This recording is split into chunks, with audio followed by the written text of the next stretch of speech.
చిత్తూరు జిల్లాని తన సొంత సామంత రాజ్యంగా మార్చుకున్నటువంటి పెద్దిరెడ్డి పుంగనూరు వీరప్పన్లా వ్యవహరిస్తూ పోలీసుల్ని అధికారులని తన కంట్రోల్లో పెట్టుకొని నిన్నటి రోజు వ్యవహరించిన తీరు నిజంగా చాలా సిగ్గుచేటు.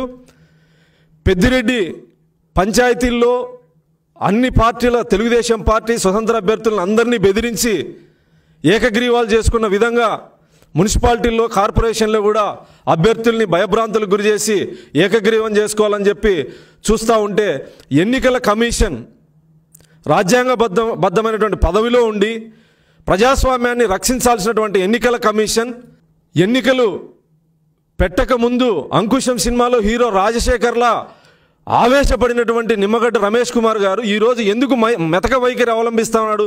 ఎందుకు వైఎస్ఆర్సీపీ నాయకుల కబంధ హస్తాల్లో కీలుబొమ్మల ఎందుకు వ్యవహరిస్తున్నాడు? ఈ రాష్ట్ర ప్రజలకు అర్థం కానటువంటి పరిస్థితి. అనేక అరాచకాలు, దుర్మార్గాలు, అభ్యర్థుల్ని భయపెట్టి భయభ్రాంతులకు గురి చేసి హత్యా ప్రయత్నాలు జరిగినా, కిడ్నాపులు జరిగినా, దాడులు జరిగినా, ఎంత నీచంగా అధికారులను అడ్డం పెట్టుకొని వ్యవహరిస్తున్నా ఇవన్నీ ఎన్నికల కమిషన్ కళ్ళకి కనపడలేదా అని చెప్పి నేను సందర్భంగా ప్రశ్నిస్తా ఉన్నా. చిత్తూరు జిల్లాలో పెద్దిరెడ్డి రామచంద్రారెడ్డి చేసినటువంటి అరాచకాలు ఎందుకు నిమ్మగడ్డ రమేష్ కుమార్ మౌనంగా ఉన్నారని చెప్పి సందర్భంగా నేను ప్రశ్నిస్తా ఉన్నా.